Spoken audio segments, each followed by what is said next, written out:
Are you a writer with ADHD? Do you find typical productivity advice for writers annoying and useless? Then this one's for you. Hello, and welcome to the Write Anyway podcast from Pages and Platforms and the Happily Ever Author Club. In today's episode, Rachelle presents the typical advice to writers and reveals why it doesn't work for you and what you should do instead. Let's listen in. Hello and welcome to the Write Anyway podcast. I'm Rachelle Ramirez, a developmental editor and ADHD coach. I co-wrote the Pages and Platforms Guide to Story with my friend and fellow developmental editor, Ann Hawley. And I authored the forthcoming book, The ADHD Writer, From Frustrated to Focus to Finished, based on our annual ADHD Accelerator program at Pages and Platforms.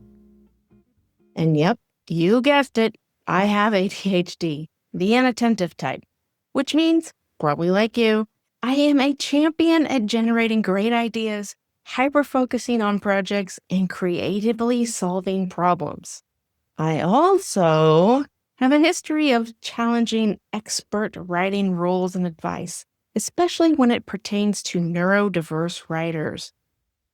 I do so because a lot of experts' writing advice conflicts with the ideas of others. Some even conflict with themselves and may counter the thinking or even capacity of the ADHD brain.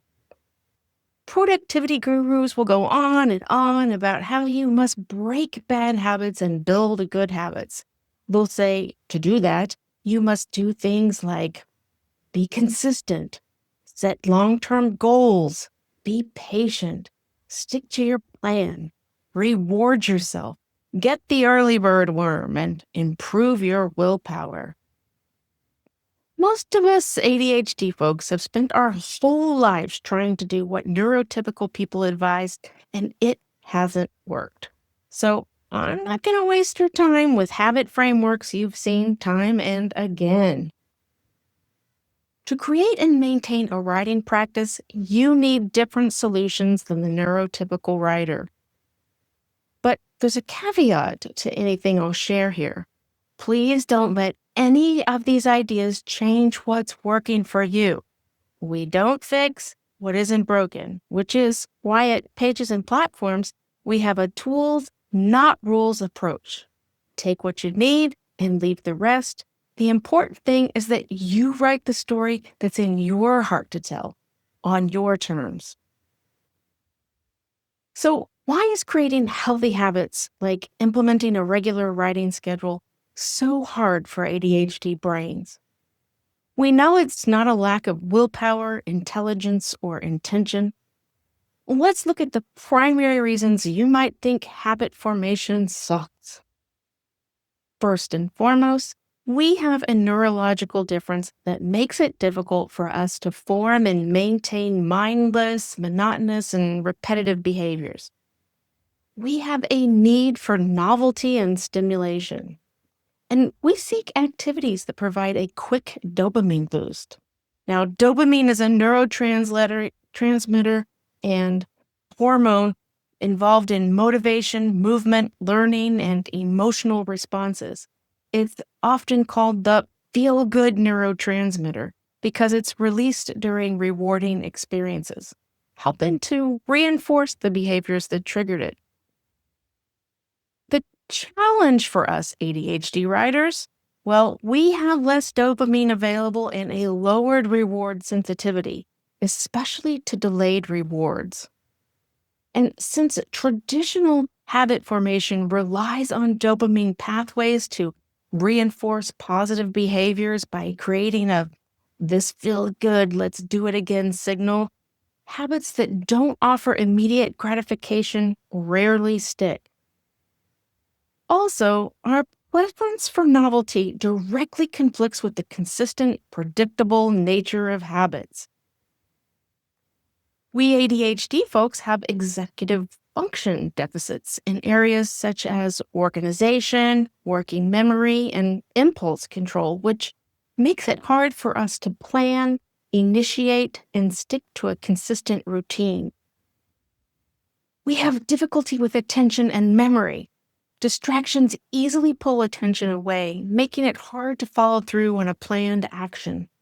Working memory challenges can also mean the plan to write is simply forgotten by the time we plan to do it. We also have emotional regulation challenges. Psychological barriers, you might say, and perfectionism and the difficulty in maintaining consistency can lead to a cycle of shame and negative self-talk, which makes us less likely to try again after a perceived mistake. This all-or-nothing thinking can quickly derail our writing progress. We have time blindness, a difficulty tracking the passage of time. This makes it hard to develop a 3 p.m. habit when we don't know it's afternoon. Certain types of ADHD lead to impulse control challenges, and that may lead you to abandoning new habits in favor of something more instantly rewarding. We might also have task paralysis, which is feeling stuck or resistant when we face a task or decision. It often happens when our brains feel overwhelmed or the task seems boring, repetitive, or unclear. If you can't make a decision to do the task, you can't act. So enough about what doesn't work, what challenges we face, and who's telling us what to do. Let's look at some strategies that work better for ADHD writers than the attempts to form habits. Here's the first idea. Instead of relying on rigid habit formation, we're much more likely to find success by designing flexible systems that work with our brain's natural functioning. So what might those be? We can design multiple paths to achieve a single goal, adapting our energy level as we go. And we can plan for obstacles and prepare backup plans to common challenges like caregiving tasks, unexpected events, or overwhelm. For example, a regular writing routine or system could have 3 options. On high energy days, we could plan to write for a full hour. On medium energy days, we write for 20 minutes. And on low energy days, we could plan to write a single sentence. Again, the key is flexibility in our routines and expectations. You want to set success up as inevitable and the steps to getting there less overwhelming. To do so, you might want to create plans for your low energy days on your highest energy days. Here's another variation of a flexible writing routine. In the Happily Ever Author Club, we have a string of pearls challenge that's based on an idea from the psychologist Phil Stutz. It goes like this. Stutz explains that each pearl is an action taken, with each action having equal value. No action is more or less valuable than any other, and all actions are to be celebrated as an important part of creating the string of pearls. As it applies to our pursuit of writing, every action you take toward that forwards your writing project is a pearl. You could write a sentence or a whole chapter in a sitting, and it's all still one pearl.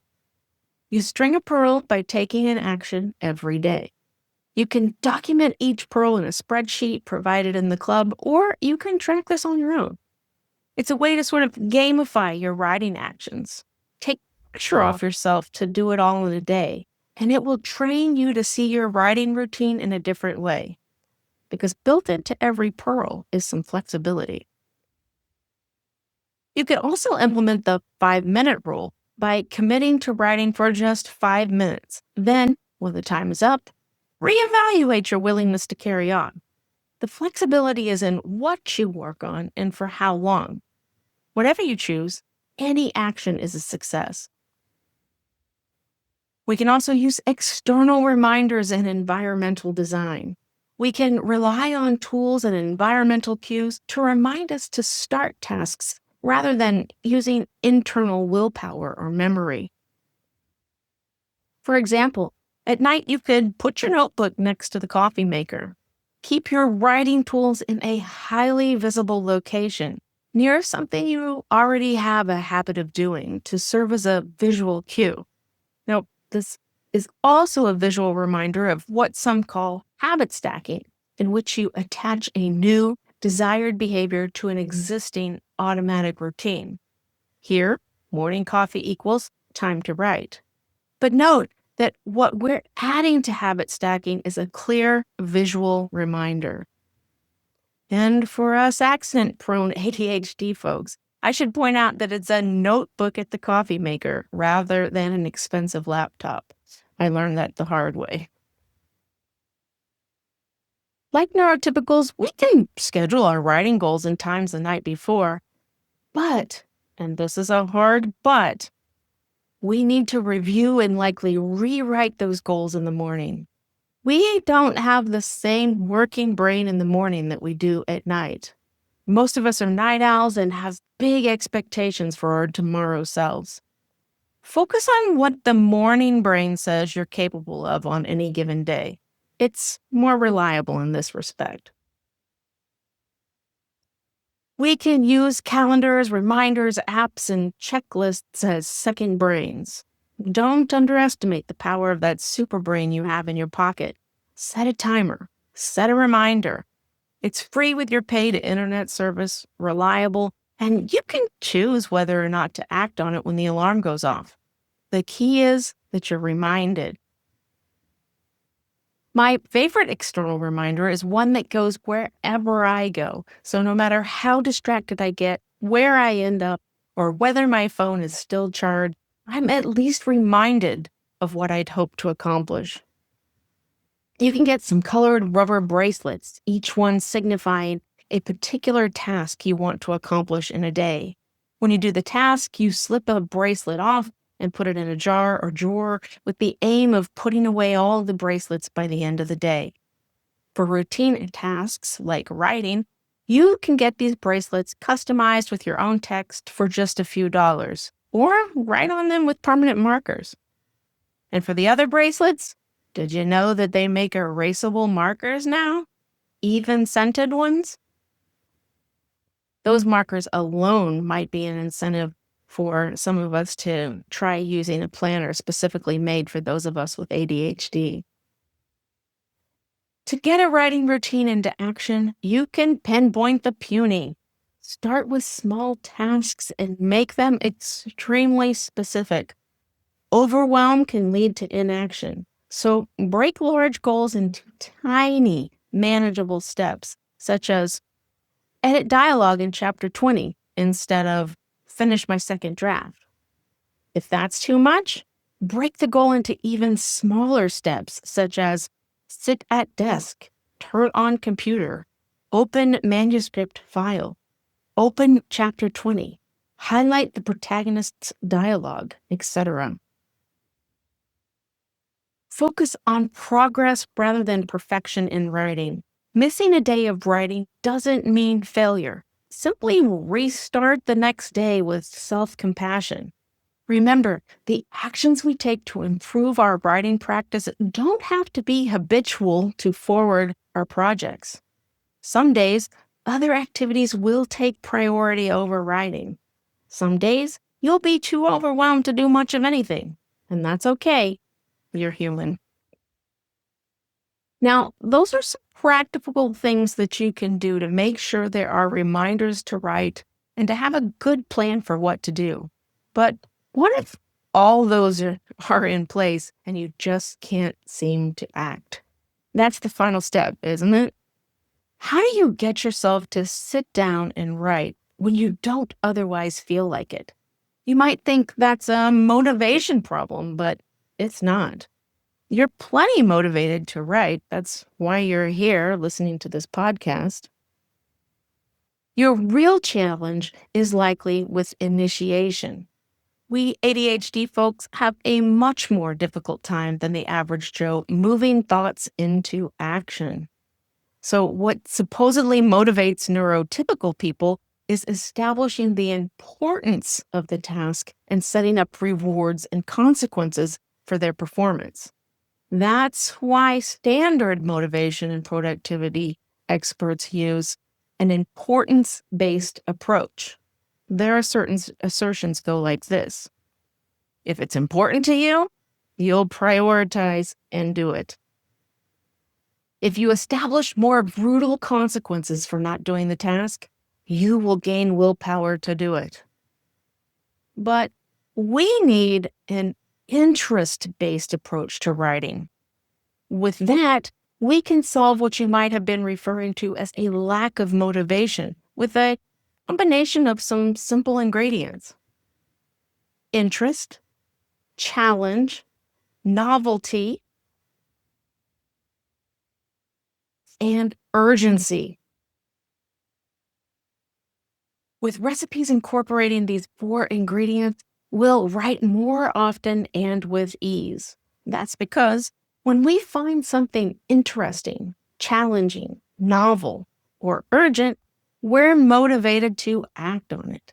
Knowing what gets us to act helps us identify and implement repeatable strategies and recipes for initiating writing tasks, no matter how overwhelmed we might feel.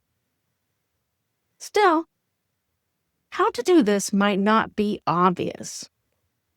So let's examine these ingredients with examples.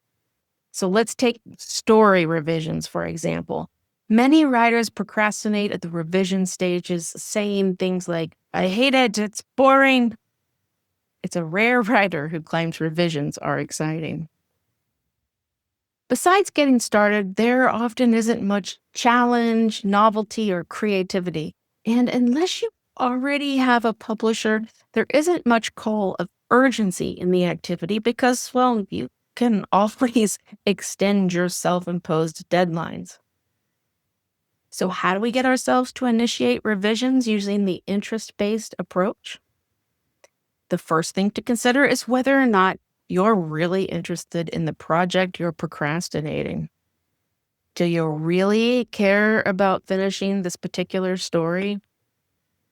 If the project isn't interesting, why are you still insisting on working on it? Is it because you said you would or think you should? And if the project isn't interesting, do you have the kind of time and energy it takes to force yourself through the completion of that project? Why would you? What's the payoff? Which project would really get you excited about writing? If your interest in the project isn't enough to initiate action and you've decided to proceed with the project, ask yourself if there are ways to make revisions more novel. Our ADHD brains are always looking for novelty. Some ideas you come up with might seem silly at first, but they may be just what you need to get started. Some ideas might be to try a systematic editing process, such as eliminating all the chapters, scenes, and sentences you know you won't use in your final manuscript. Then and only then might you go ahead and fill in the missing content. Or try doing a full editing pass through the manuscript, evaluating and correcting one character's arc and dialogue at a time. Or edit only for essential story elements scene by scene. By the way, if you don't know how to systematically edit or write and revise scenes, we have a whole course on how to do so included in the Happily Ever Author Club. To introduce novelty, you can work through the revisions process with an editor or fellow writer. Or you could try working in a new setting or a location. If you can afford it, book yourself a writing retreat. If not, try writing in a coffee shop, a rented workspace, a picnic table at the park, or even moving your desk or writing spot to a new location in the room. Another approach to getting started on revisions could be to ask yourself if there are ways to make your project more challenging.